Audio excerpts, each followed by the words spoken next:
Hi, my name's Katrina Walker, and I'm the CEO and founder of Coda. Thanks for joining me today, and happy Pi Day. Today I want to talk to you about a counter-narrative associated with women in tech that you might not have heard about. And I'll be transparent about my motives. My hope is that after listening to this, you might consider leaving your more technical backgrounds to launch your own ventures. So the story goes something like this. Often when you hear about the gender disparity in tech, you hear about the leaky pipeline. And that is, on the one hand, we don't have enough women getting into tech, and on the other hand, we have too many women leaving tech. Together, this creates the gender disparity we all hear about, and it's a chronic problem worldwide. Now, it's true that nearly half of the women who are working in tech will leave by the mid-level point of their careers. That's a rate 45% higher than their male counterparts. It's alarming. And it's even more alarming when you consider some of the reasons why they are leaving. Issues like wage gaps, professional stagnation, lack of work-life balance, and toxic work environments are some of the reasons reported. It's clear tech has some problems that urgently need to be redressed. But there's another important story to this leaky pipeline narrative that's really heard about, and in my opinion, needs to actually be celebrated and encouraged. And that's the fact that some of the women who leave tech actually go on to create incredible careers as politicians. They become CEOs of billion-dollar companies, founders of game-changing organizations, and prominent business leaders of some of the most innovative companies we know. This is not a sad story or something that should be fixed. Now, ironically, I've spent the last 6 years of my life preaching to women to get into tech, that it's never too late to start learning things like software engineering, data science, data analytics. I do this because I believe that there's a lot of untapped talent amongst women who, from the very start, should have been sent on the STEM path, but were never given the opportunity because of their gender. I want more women in technology. I want women contributing to many of the products that we use every day. I want their values and opinions co-creating companies and businesses. We need more of that. But once they're in tech, I feel less inclined to encourage them to stay in tech. And it has nothing to do with bro culture. As it turns out, many of the women who leave tech, a big percent of them also leave to go create their own ventures. And in fact, I was part of that 10%. I was working in data science and I left it. The story, though, starts in San Francisco. As a little girl, I was a total computer nerd. I loved math and science and was quite savvy with my boxy PC, navigating MS-DOS to play the best games ever created like Lemmings. Yet, despite this proclivity, as well as the opportunities teeming in the Silicon Valley, I was not sent on the STEM track. What did I do? So I did the classical teenager thing and I rebelled. In fact, I became a Luddite for some years and followed a more traditional path given my gender. I studied psychology and was a social worker for the first 5 years of my life. No question that this was some of the most meaningful work I've ever done. Still, there was something that was not sitting well with me, and it wouldn't go away. And also, I'll be honest, in my late 20s, I started feeling really envious of my friends who were working in tech. And it had nothing to do with the salaries that they were making, which were definitely higher than mine, or the fact that they had a lot of flexibility with their jobs. It had everything to do with the fact that they were excited intellectually about their work projects. That's what I wanted and was not getting. I ultimately felt that I was just using a fraction of the mental bandwidth that I had in my current profession. So I started having this reoccurring voice in my head that was telling me I should study something technical, develop my technical chops, so to speak. And after some time, I decided to take that leap So in my early 30s, I enrolled into graduate school and studied data science. I certainly got that mental challenge I was after and ultimately fell in love with the craft. It was not just about learning how to program or build models or answer questions with data. This was certainly cool. But more transformative for me was learning how to think like an engineer, how to troubleshoot a problem, actually pursue problems, love problems. This was quite powerful lesson for me and very much complementary to all the other skills I had cultivated in my previous career and studies. So once I had this new skill set, I effectively became a hybrid professional. And as scary as it was to take that leap into the unknown, it was 100% worth it. Now, it's true that once I took a turn towards tech, I became part of all those statistics. So first, while I was studying data science, I was one of few women in my cohorts. I was also a lot older than my peers. There were no women instructors, and the two directors were male. Once I started working in the corporate space as a data scientist, it was more or less the same. I was one of few women on the team. There were no women managers, no women directors, no mentors. And actually, I became one of many women who experience implicit and explicit gendered bias.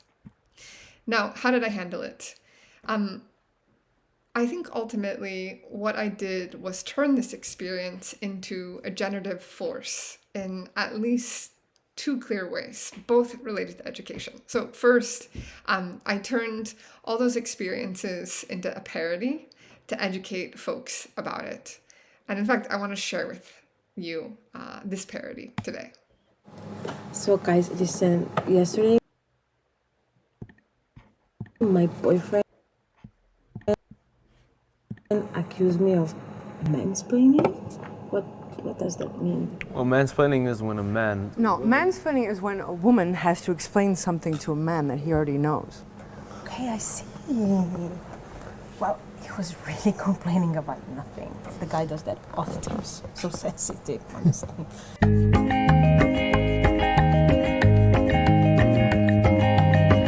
So, who wants to take notes? Steve, you have pretty nice handwriting. All right, let's talk about this year's holiday party. Yeah. Finally, your husband makes the best fudge brownies, so please have him make them again this year. Who wants to plan the party? I volunteer, Steve. I do agree. No, I really... Please, I don't want... Steve.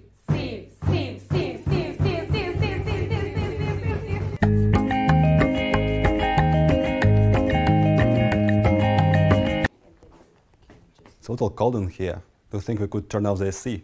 I'm comfortable. You can always put some clothes on.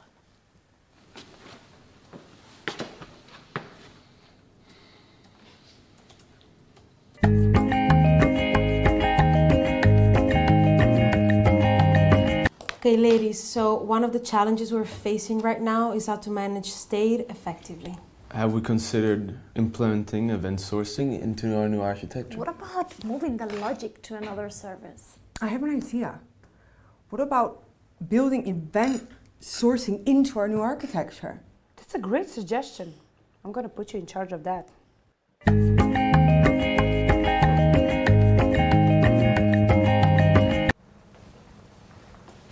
Steve, I want to talk to you about something. There's a high-profile conference in a month, and we'd love you to represent our company as a panel speaker. Really? That's amazing. I would love to talk about how we migrated the front end to a new framework. Yeah, actually, it's more like Men in Tech conference, you know, to motivate other guys and tell them how you balance it all and how is it to be a guy in a tech company. Yeah. Sure, yeah. Right, great. Okay. And by the way, while you're there, can you do some recruiting? Yeah. Yeah. And you should smile more. You're handsome. Poor Steve. Maybe some of that resonated with you. So anyways, we created this parody to have the last laugh. and to also educate folks about the situation. And that was the first thing that I did. The second thing I did, actually, once I left my job as a data scientist, was to become that 10% of women who go on to launch their own ventures. Now, to be clear, I don't have an MBA, and it was never on my life to-do list to become a founder. The idea for launching my company came from me merely troubleshooting my own issues.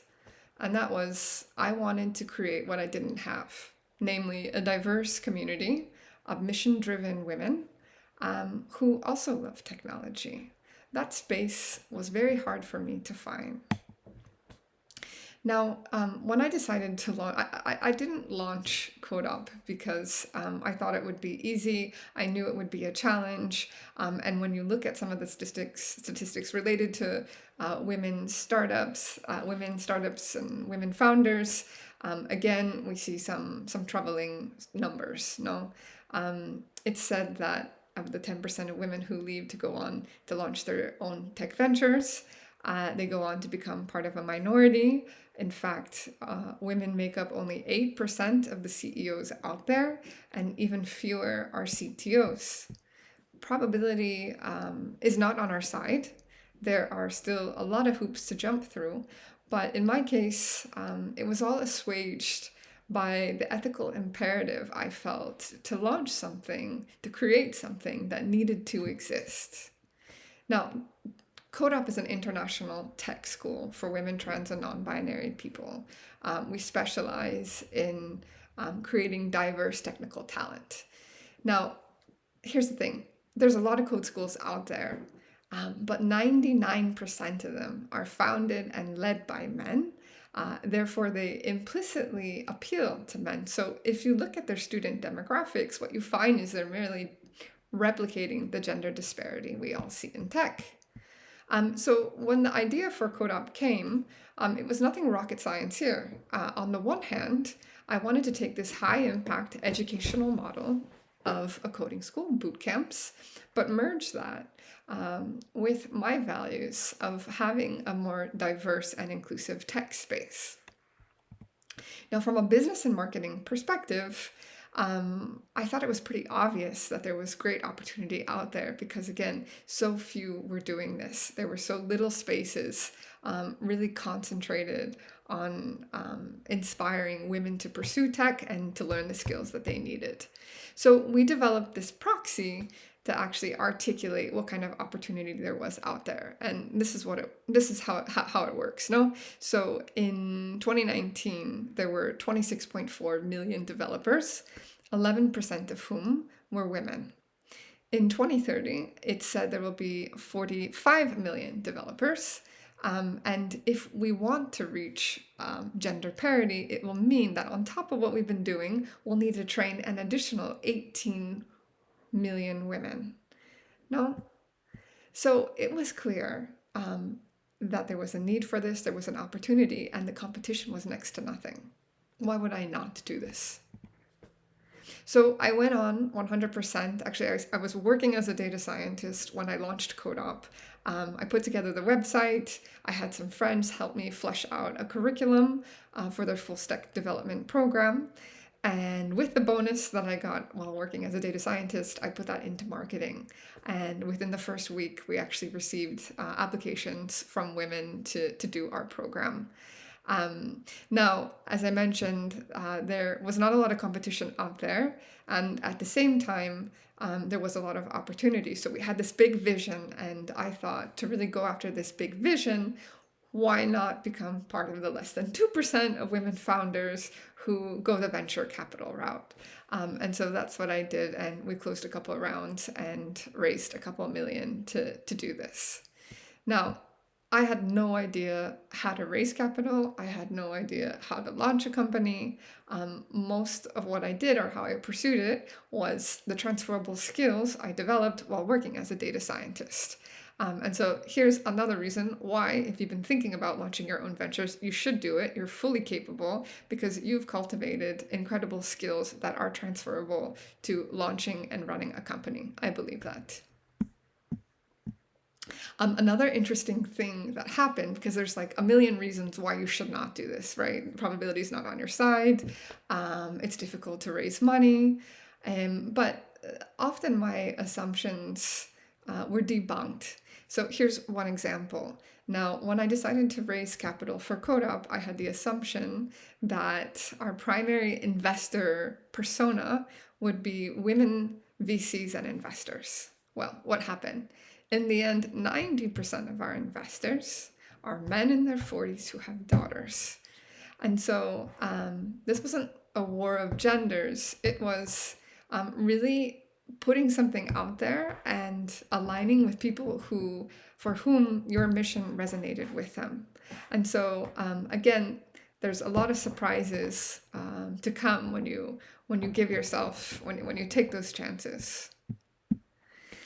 It took me 3 years to feel comfortable referring to myself as a CEO. But at this point, these kinds of challenges never deterred me, because what I had learned through spending years jumping through hoops, that every hoop I jumped through, I always turned out to feel a bit wiser and a bit stronger. And that's the silver lining often with challenge, uncertainty, and discomfort is new worlds open up to you, because these kinds of learnings are very fertile grounds for developing character. Now, this is one story. It's my story. There's a lot of other women who have done this in bigger and better ways, and they're transforming industries because they knew they could be doing it differently and often better. Now, I don't want women to stay in their role as engineers or data scientists, because I really want them to start their own companies, build their own products with their vision and values in mind. This is the kind of diversity in tech that I want to see now. 50% of women leave their mid-level tech jobs before the age of 35 because they move on to do bigger and better things in their career. I hope more women are doing it. Thanks for being there.